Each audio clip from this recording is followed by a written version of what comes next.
So I want to give, I want to show you why G mu nu equals G mu nu. And then, I should say J mu, there's nothing like that anywhere. And then, I'll show you how to do a continuity equation in a very compact way. And then I want to finish off by showing, starting to look at the T mu nu tensor, what that is and how we construct it and what it means, because that's actually a big part. This is. Oh.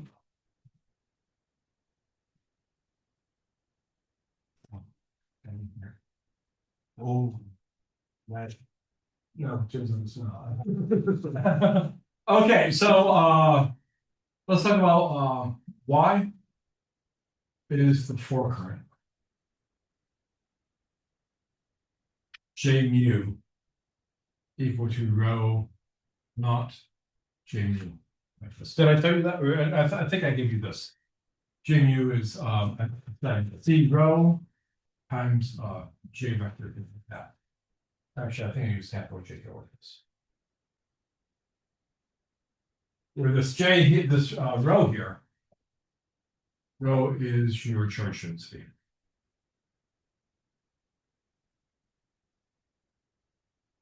So I want to show you where we're going to get that from. So first of all, let's do a little review. So recall from 26 and optics, because we see in both of those cases, that J equals, what does J equal? That's your current density. Charge density times the velocity. Okay. So what I want to do is let's go over and see why that's the case. So we can take a little thing here like this. And this is a cube. We're going to call this, I'll put it down here. We'll call this X.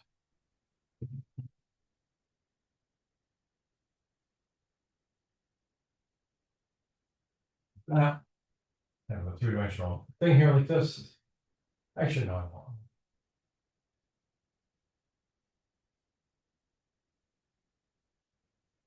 I think that'll be an easier picture to do. So I'm going to call this side right here. We'll call this A. This is our cube, and this is delta X. And so, how much charge would be in here, delta Q? How much charge would be in that? It would be the charge density rho times the volume of that of this area here. So the times this A, this is X. And then how do we define J? Just in terms of words, what is J? I don't want to try with you. Well, it's the amount of charge passing through the cube. Through a cube, through a side of a cube, unit time. Right, so this is really your current unit area. That's what that is. And really what this is here, your current is your delta Q, and this is your delta T, and this is your area here A. So it's really like a flux quantity. Remember, a flux is always a something per unit time per unit area.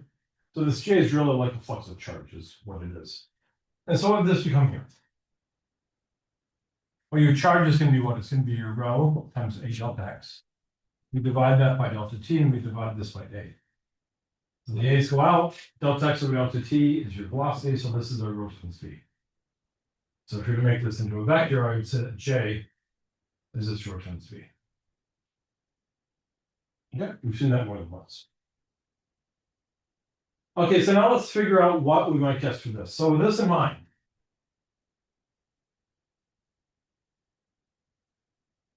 so with J equal rho V in mind,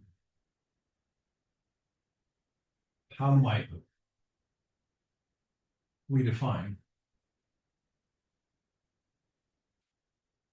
J mu?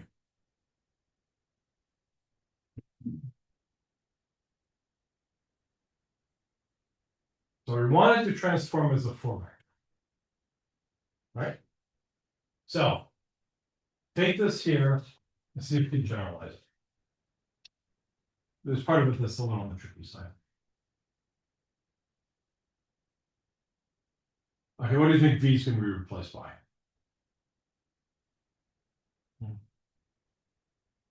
Oh,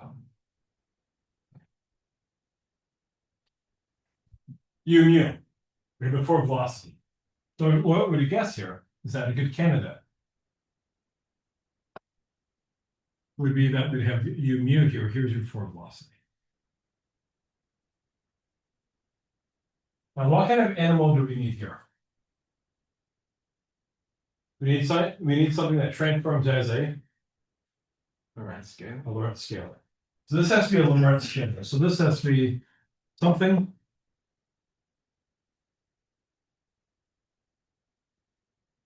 like rho that transforms as a Lorentz scalar. If this transforms as a Lorentz 4 vector, if it transforms as a Lorentz scalar, that guarantees that this JU will transform as a 4 vector. That makes sense? So what are we going to do this? How are we going to do this? We're going to call the rho. We're going to call it rho naught.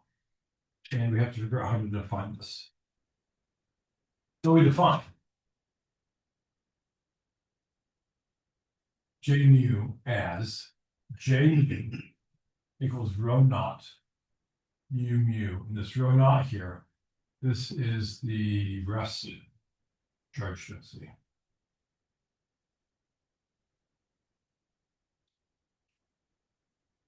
Okay, so when you think about rho being, what is the definition of charge density?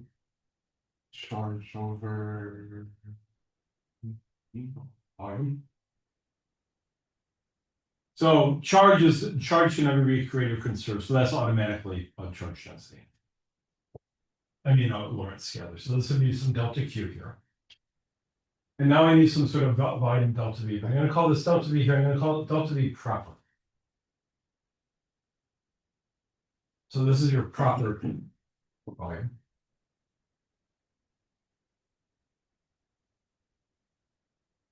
And that's going to be the volume of a cube or rectangular solid, depending on whatever you want to call it. When it's at rest. At rest.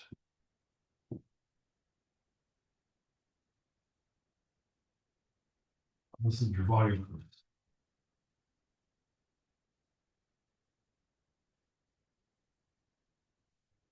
So what I can do here is the following. So let's say here's our little cube like this. Let's call this the area. Let's say it's moving this way, so this is velocity. And this right here I'll call this delta x. Or like that. So how would I then call the proper volume?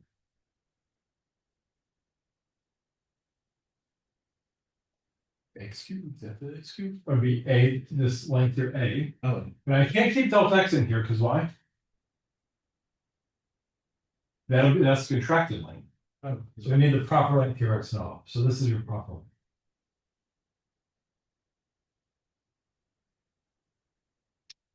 Is that going off the board? It is not. Okay. So what I have here is that this rho naught is this delta Q over A delta X naught. That makes sense? Now, how does that help us? Let's figure out what this is going to be now.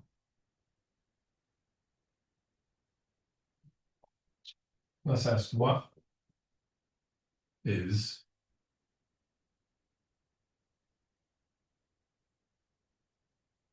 let's just work this out.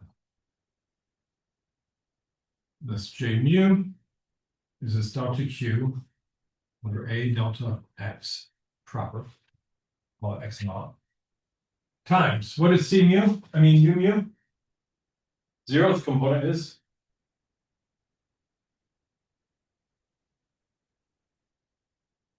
gamma times C. what is the X, Y, and Z components? Gamma Oh, the times V. What's this? So what do we have here? I can pull up the gamma here.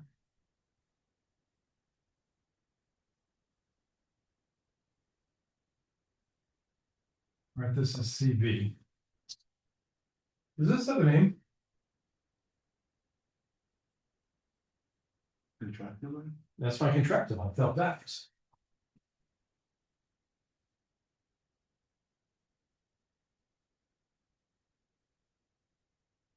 Well, what is this? This is going to be the charge in the volume divided by the volume. So that's going to be nothing but the charge density. So this is nothing but rho times CV. So what we have here is we have rho C times rho V. Well, rho V is nothing but our friend J vector.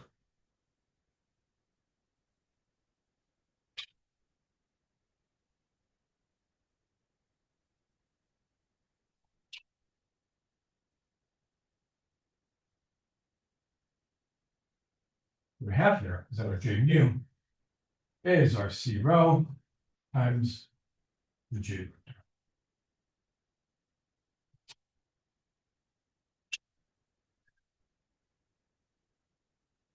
Now, let's do a little more things. Let's ask what? How can we write the continuity equation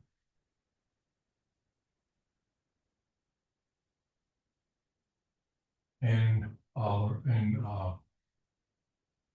special relativity?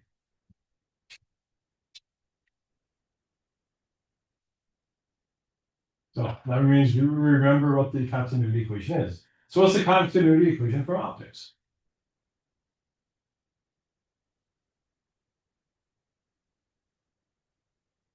Is there not a name for continuity equation? No, Jimmy. The Divergence of J equals. Not the curl, okay? Minus Oh, partial of rho. with respect to t. Thank you. Okay, Oh yes, I can write it like this. Let's make it a little more obvious.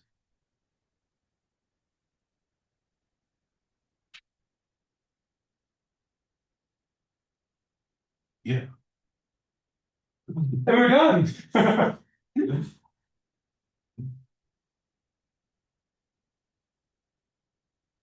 What's going on? Let's go to relativity. Oh, Remember, we have two things.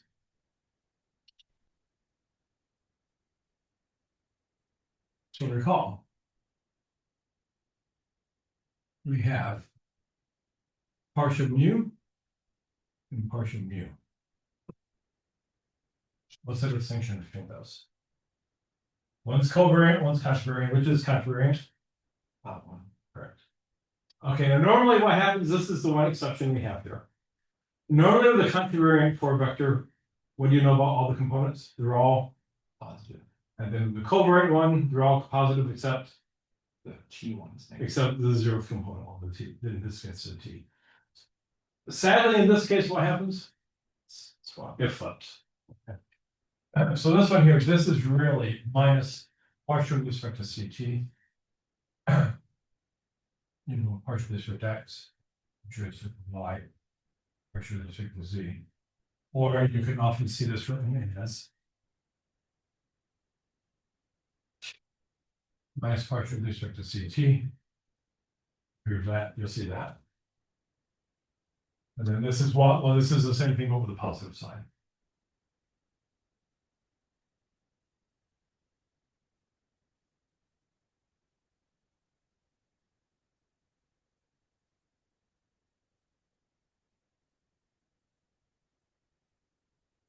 Now tell me how to write this cell.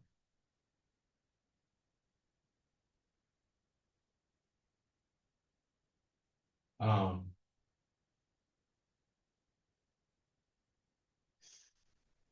You used to.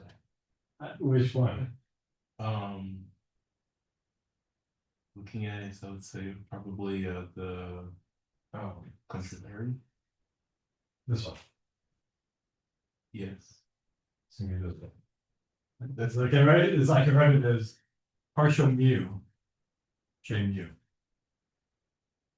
equals 0. Let's work it out, figure out why. What is this? This is partial 0 J0 plus partial 1 J1 plus partial 2 J2 plus partial 3 J3 equals 0. What is this guy here? This guy here is partial with respect to CT. What is my J0 term? That's row 0. That's C rho. Plus then my partial 1 is my X guy. My J1 is my JX. And the partial 2 is JY.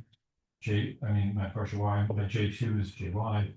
My partial 3 is partial with respect to Z, JZ. Does this have a name? Gradient. That's your Gradient of J. No, divergence of J. divergence. The divergence of J. So, a very compact way of writing this expression is that. Well,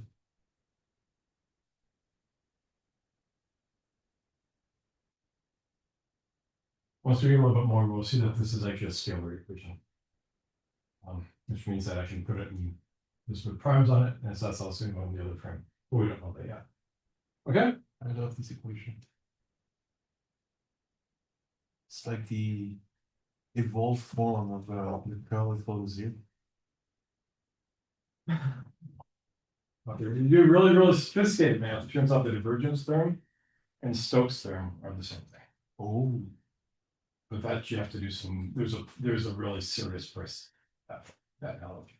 That knowledge does not come cheap. There's a pain. Okay. Now let's start. So let's do a little review of what we have so far. So what four vectors do we have? Let's say what four tensors do we currently have?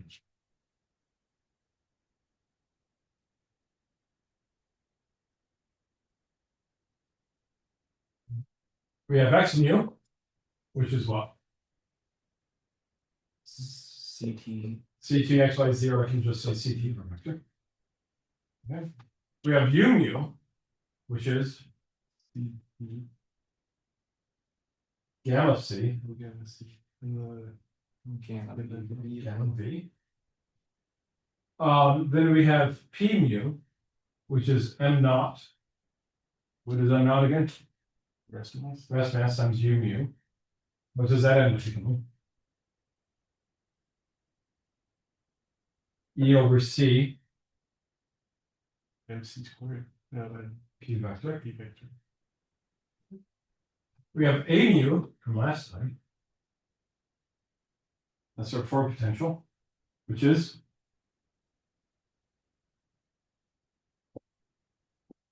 phi, which is what's our brand new name for it from now on? Not the voltage anymore, even though it's voltage. Vector potential. That'll be the A right here. That'll be the vector potential, so this is the scalar potential. And this whole thing then is called the four. This is your four potential. Okay. And then we also then have our J mu here, which is our rho naught times u mu, and this is nothing but our rho c. Another J vector. And then what was the other one we had yesterday? Frequently called Wednesday.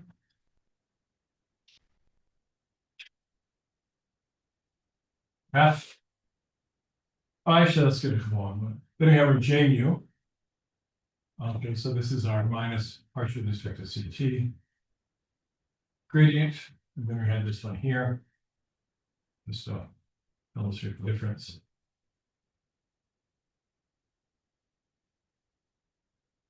Then we had eta mu nu. What is eta mu nu?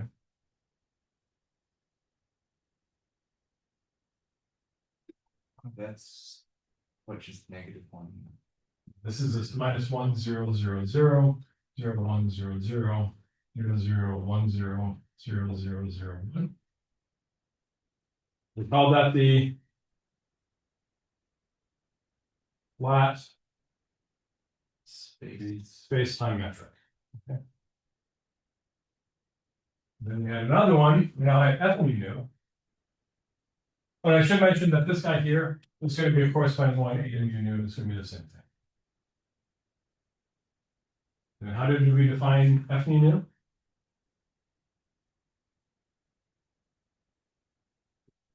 This is what we did on Wednesday. Make sure you watch that video. This is not one bit obvious. Partial mu a nu minus Partial mu a mu. Is that test metric? But what did this end up becoming? It's a 4x4 matrix, but we looked at the components. What were the components? Oh, it's like E and B. The E and B components. So the electric and magnetic fields are nothing but components of a second rank Lorentz tensor, which is pretty nice. Okay, gonna get a new one right now. So now we're gonna get T mu nu.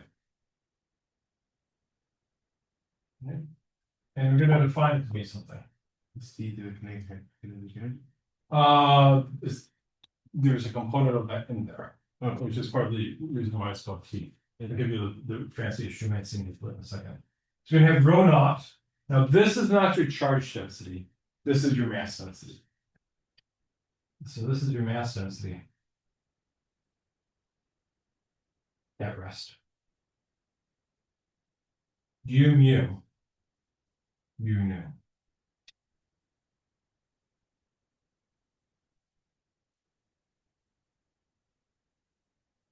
Okay.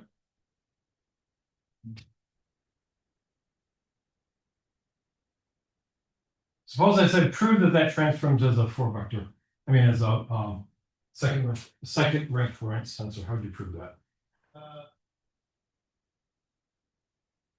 Why would you go, ha! Give me something easy, hard. You insult me with your dumb question. Okay, usually when I want to prove these things, I always start off with the prime. I'm going to say T prime mu nu equals what? Equals this guy here.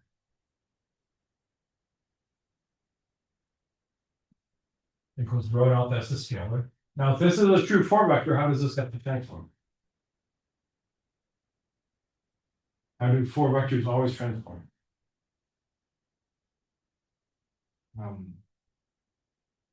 Wait.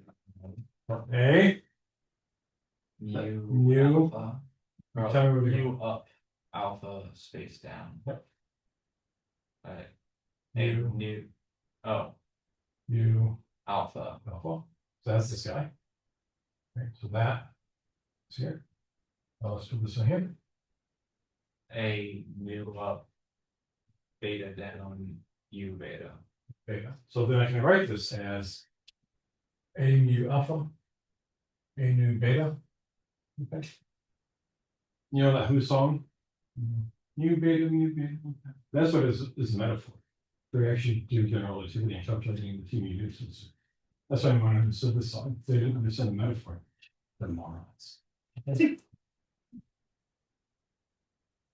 Okay, does this have a name here? T. Beta, alpha, beta. That's beta. And this is exactly the definition of how these things do, how a second ring tensor transforms. Pretty slick. Now the question is, what is this? Again, we need this because remember the Einstein equations that we're ultimately going to get. This is actually the so recall. When we write Einstein equations here.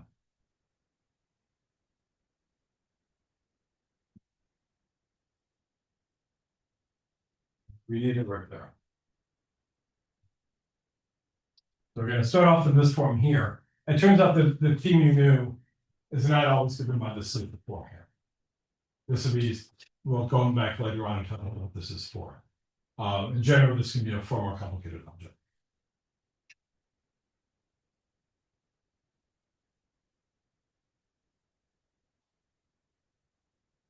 Okay, so this is what we're interested in.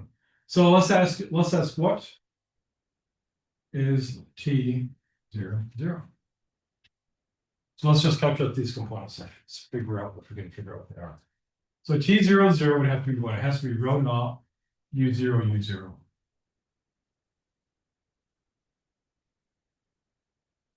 Okay. Well, what is rho naught if it's truly at rest? It's a mass density, so it has to be delta M.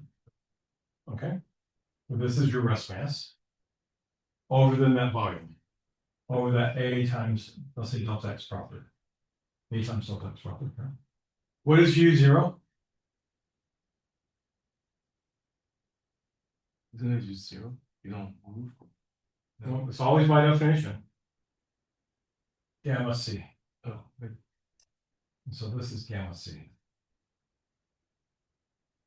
Hey, does this have a name?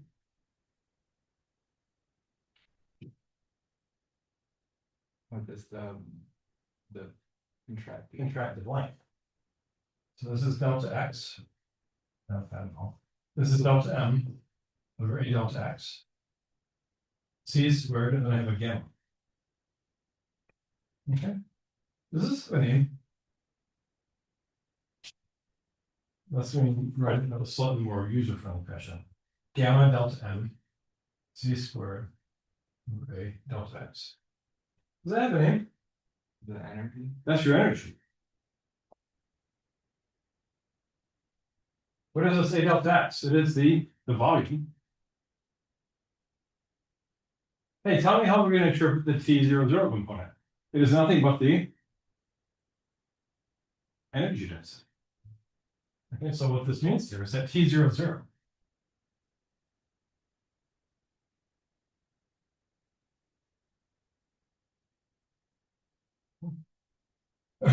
T00 equals energy density.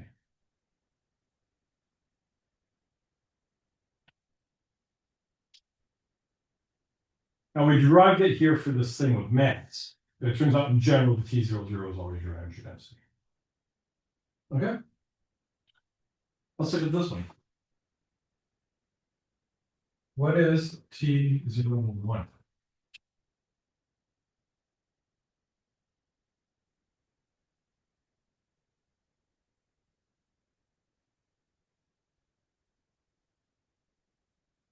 Oh, let's figure it out. T01 equals U naught. People call it rho naught. There's nothing in there like that. U naught, U1.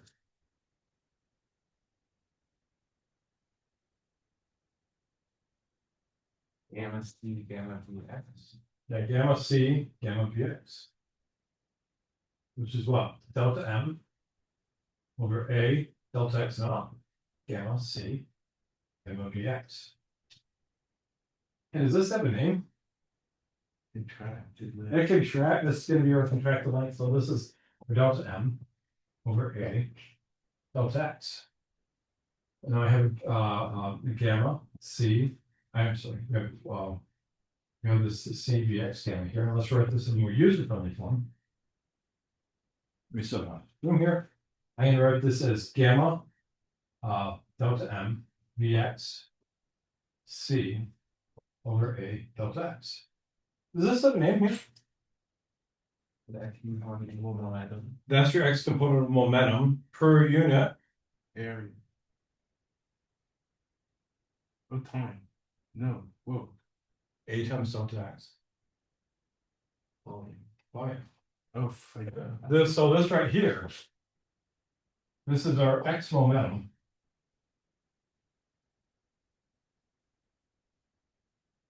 Per unit volume. And then times C.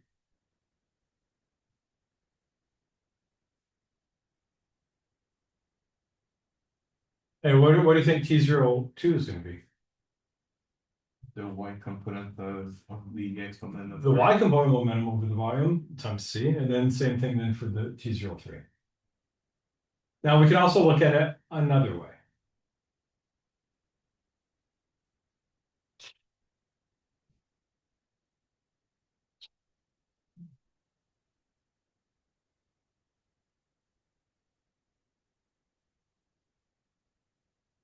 Or we can view T01 as, so let's think over time the exact same thing we had before.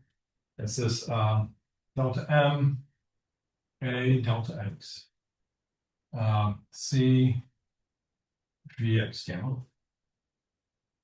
I'm going to use one of my most important math techniques, which is what? Multiplying by one declared fashion. And how will we do that? You multiply by C over C. Yes. So you multiply the top and bottom by C over C. Multiply one.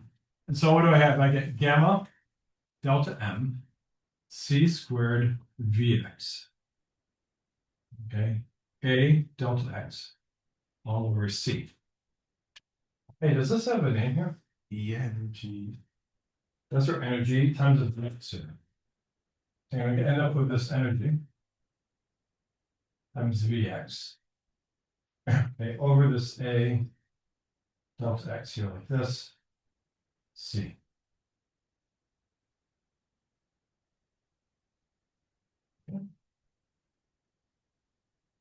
So what can we do with this? Let's tinker with it a little bit more. The energy over the volume is going to be the energy density. So this is going to be energy density.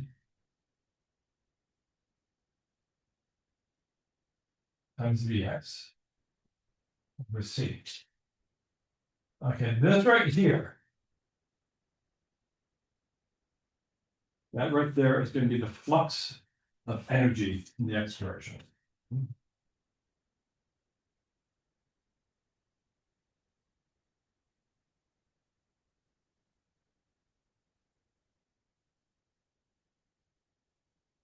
Now, let's go back to opposites again. What did we say a flux is? It's some stuff per Unit area. Volume. unit area per Time. per unit time. So first of all, you can see a couple of things. This looks like a row, right? This is if you generalize row. Okay, this is let's remember the row was a mass density or a charge density. Now that we have energy density, so we basically have a density times the Vx, and so this is like the current density. That current density is like a flux. Let's just go through and do a little bit more stuff with it. The upshot is you can view this as two different ways. I can view it as an energy the flux of energy in the x direction for unit volume, or the x momentum to times c, and x momentum density per unit c. I can view it either way. So just recall that flux stuff. The flux of stuff. Okay, is what? It's going to be the stuff unit time, unit area. Okay, gas in the region.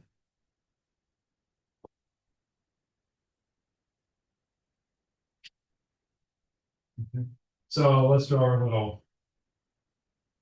And this box contains stuff. I plug it that way. Okay. And then we call this here delta y. Oh, let's call it delta x. So delta x. This is A. And what do I want to do? If I want to do basically have a flux of stuff going this way here, what am I going to do? So how much stuff do I have in here? I take the density of stuff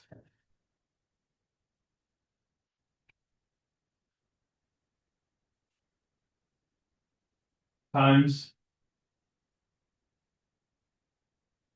the volume of stuff. So this is basically the amount of stuff. Oh. And divide that by The time. delta T and the area that this is basically. Oh, yeah.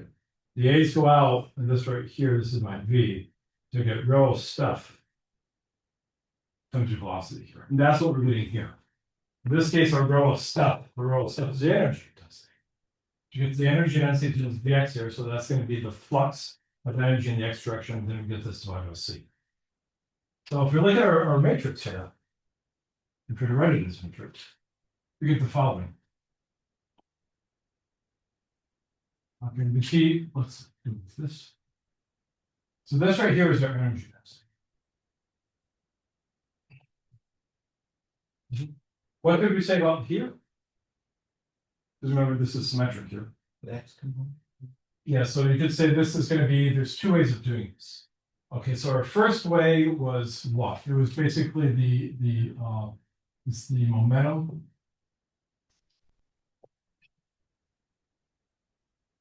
density.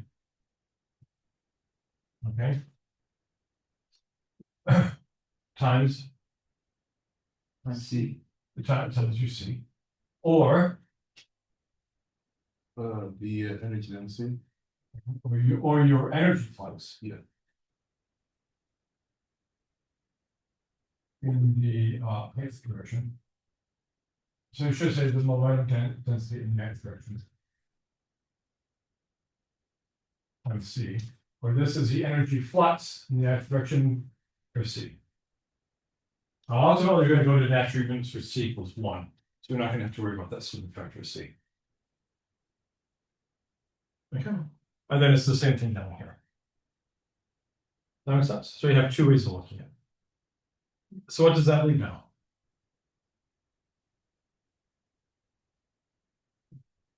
Middle. The middle part. So this 3/3 here. The question is now this part here. What is that? I'm going to give you the answer. What's that? This 3/3 matrix. And T mu nu is the height flux. Is the flux of height momentum in the jth direction.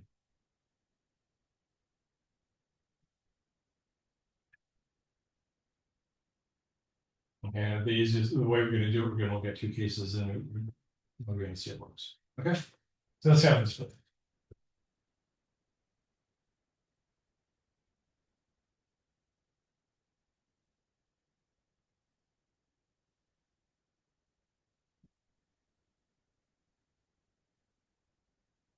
Okay, so proof.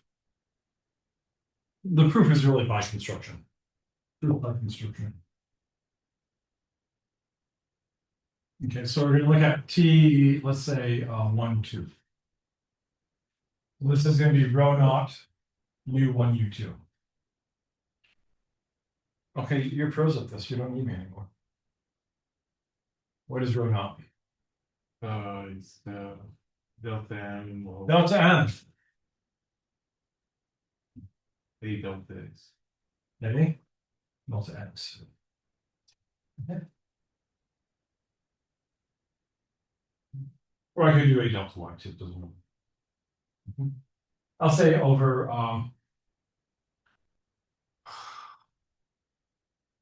the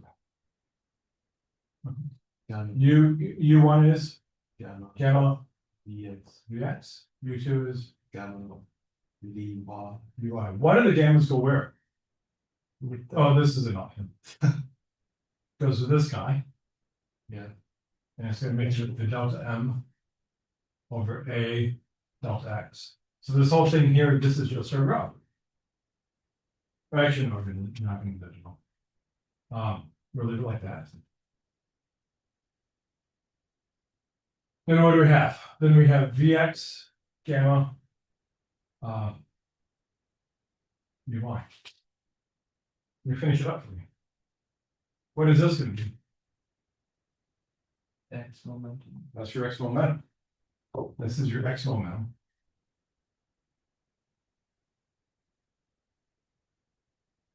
Times Vy over A delta X.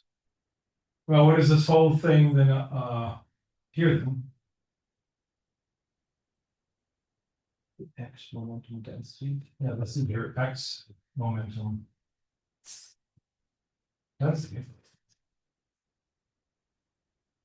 Times Vy. So what is this? It is your flux of X momentum in the Vy direction. What does that mean if I just act this out? You say, I don't know what that means. Okay, let's call this the x-axis, let's call this the y-axis. So let's act this. So if here's my little block here, what is x momentum? It's going like this. But if this is some fluid, it's going to become dust. What could this also do? It could not only move that way, it can move up. So what's going to happen here is that as this is going here, there's also a component this way. So imagine here's like an arrow here. This x momentum here is also going up. So that x momentum this way is actually going this way. So it's going to be a flux in this direction, even though it's x momentum that way. That makes sense? No. Okay, so flux tells you if here's an area here, you basically have some stuff here that crosses here. And you call that a flux of stuff. But here's our line here. What's going this way? The stuff down here is moving like this, but it's also moving up. But does that mean that you also have a momentum in the y direction? Yes. Oh. And this is symmetric here as well. And so you can the Oh, T2 okay, line, it makes sense. I thought it was you can just, look at it two different ways. yeah, I thought you said that it was like an X momentum that was like moving in the y direction without having a y. You can view it either way. All right, great. Okay. Okay. So the same thing would happen with 1, 3, and 2, 3. So you get those. That's what the flux is. So again, you can think of it as if here's my boundary that stuff is crossing. What is crossing this way? Well, stuff going this way because it also has a component this way. So it's going to be okay. Now, what happens if you have T11?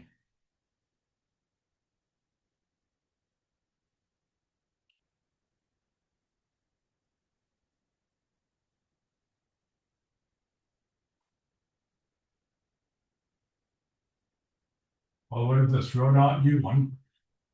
U1. This is delta M A of X, No. M of the X. Well, Take that next. No. oh, thank you. Okay. Keep me honest.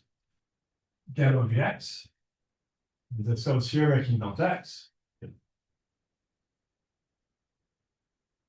And my Vx, gamma of the X. And this is what? Momentum. That's my X momentum. X momentum going into the X direction. Exactly.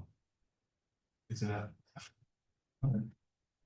So you have this guy here, and your Vx. So this is your X momentum density.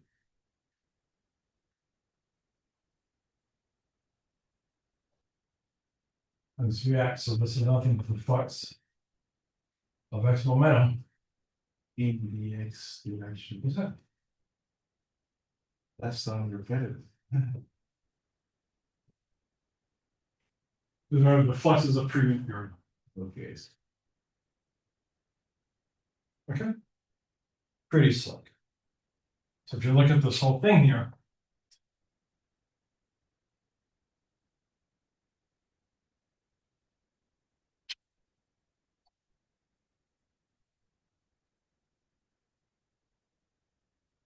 Zero, zero.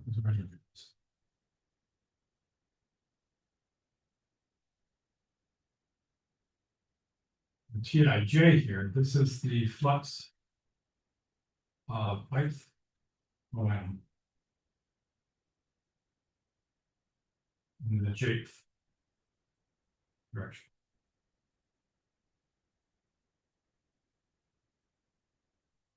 In these, we have two ways of looking at it.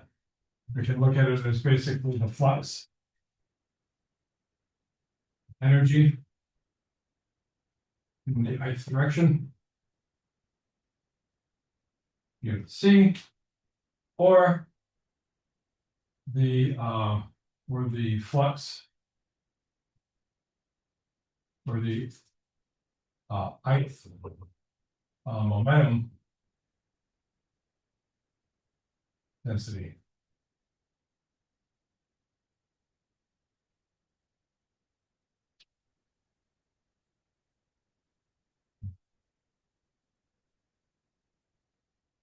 And even though we did this just for this little simple problem here, this structure will carry you through no matter what. So that structure is the same for everything. And if you give this a name, this is called your energy, momentum, stress strain.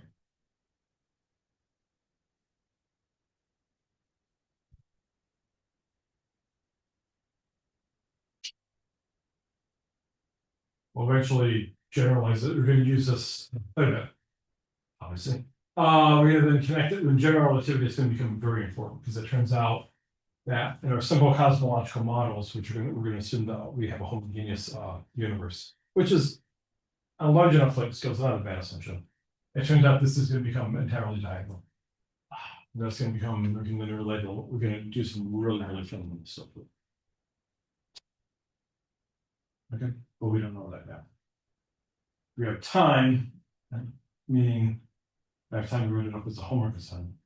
I have you calculate this T for the electromagnetic waves. Now, part of it you know. From optics, which part of this matrix would you know? This Rutherford matrix. Probably the image density. You do. Because what does this have to be for E&M? For E&M, this guy has to be 1/2 epsilon naught E squared plus 1/2 mu naught E squared. Because remember, these are both the energy densities for E&M waves. Now, this one here, it's going to be easier. Think about it this way.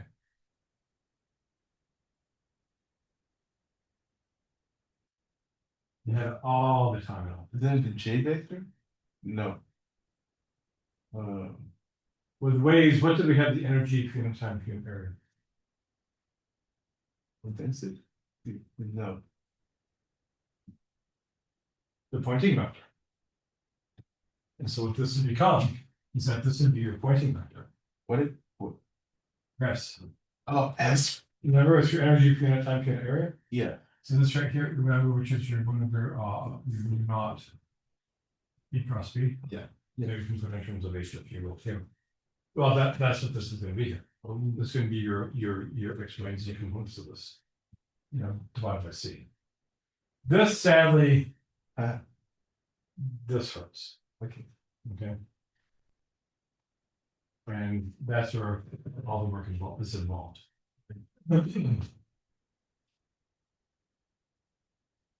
Okay. Why would you worry about this in relativity? About yin? I mean, looking for the team you knew for this. Turns out we can only really have 4 types of black holes. I don't mean size-wise. Size-wise, you can have a whole bunch of them. I'm not talking about size, just generic types. Rotating black hole? Okay, you can have a rotating black hole, so that's one of them. Non-rotating. Now, non-rotating. Now, each of those cases could have a what? Electric charge. So I could have a black hole that has no charge and doesn't rotate. Or a black hole that doesn't rotate, that has charge. I can have 2 there. Then I can have a rotating black hole that either doesn't have charge or has charge. And that's when you would certainly deal with this here. Is there like a, does it make like a big difference? Whether That makes a gigantic difference. Oh, okay. And fundamentally changes the nature of it. We're going to look at the rotating. We're not going to drive the equation for the rotating black hole. We're just going to use the metric for it because it's again. I'll hand out the derivation. It's a cheating derivation because they use Mathematica to do a lot of the algebra.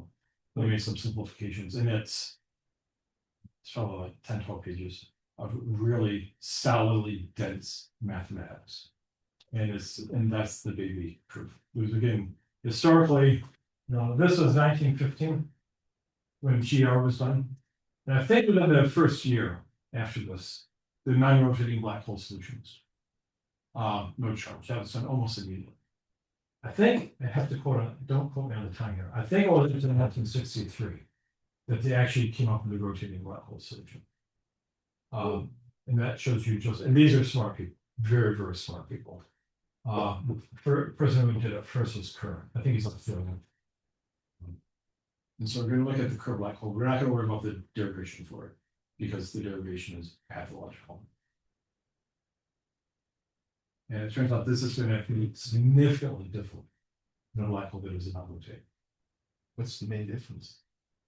This one here, in principle, you could actually use this to power the world. You probably can't easily, okay? Wait, what do you mean by the world? Like, I mean, the like, world, I mean, you could actually, universe? if you could actually get this to work. So does it have infinite energy? It doesn't have, but any energy that should effectively. Basically, you rotate, you pull off basically the rotational energy. There's a way of doing it. And this is actually, you use a process called the Penrose process. Okay, his name is the guy who did this is Roger Penrose. The important thing here is his first name. So actually, I've heard him talk twice. He's actually a very good physicist. Outstanding. You may have heard called Penrose Towers. He's the one who did that, and then he's really famous for journalism. But it turns out that when we look at the rotating black hole, there's going to be a part that is not fatal if you go into. So if you can go into that part, you have a chance, you can suck it out. And he can use this to basically extract energy, rotational kinetic energy from the black hole. And that turns out it effectively has as much energy as you could ever want. Now, what is the scale of when you say It's completely impractical. I mean, you're not going to do this at all. Yeah, This is- the question is like you say you can power the world. What is the scale of the world? Like We live on the Earth. oh, so the Earth. I'll call Okay. the world. No, like because I thought when you say the word the universe, I was like, so that will mean that you kind of gotta have infinite energy or something. No. Okay. You can also, I haven't looked at it. I haven't looked at it, but there's some way of making it this like kind of like a weapon on this preposterous scale. No, I've never looked at that. A weapon, like I mean, again, it's one of these things where good luck with that. Try making that. just create a black hole gun, just like shoot. No, it's I've never looked into that in those details. The weapon stuff there is never really impressive. Wait, why were you interested in that? Like, I felt like no, not the course, like not the black hole, but like human, like as a whole, like I feel like it's black hole or like it's just a monster in the universe. No, It's very interesting. They exist, and But there's like, reason for them. I mean, there's one at the center of our galaxy. Yeah, Sagittarius A star, but like No, that's not. No, I mean, there's one at the center of any spiral galaxy. There's a supermassive black hole. yeah, but Okay. in the Milky Way, it's It's near them. oh yeah. What do we It's know? near Sagittarius. It's part of the world we live in. Yeah. Oh no. Be careful with that. Not all black holes. I mean, they'll you can actually cross the event horizon in a black hole. Now, you're never going to get free. But it turns out that depending on the size, you could actually have a relatively long, happy life. As long as you realize you're never going to, that you're ultimately. Aren't you gonna get spaghettified? Ultimately. Oh. But not for a while, Oh, depending on the size. You can actually have and now that you won't even know that you've gone through the event horizon. You just be minding your business, driving your little spaceship. This is an international symbol for driving a spaceship. Once you're driving your spaceship and you go through the event horizon one day, not looking at it, and then you realize you can't back up. But you won't be dead yet. It'll take a while.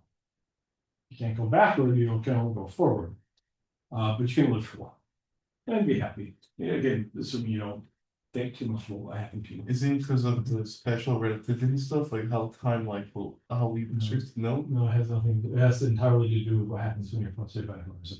oh, that's just is it just like physics breaks inside of the event? No, it doesn't. I mean, eventually this theory will break when you get really quite close to things. It's probably easy for gravity. But they're the other two black holes you can do is that basically you can have, you can put charge on this one, and you can put charge on that. They're the four types of black holes you can have. Mm. You only have those four. Okay, have a good day. I don't know if you have thesis should be let's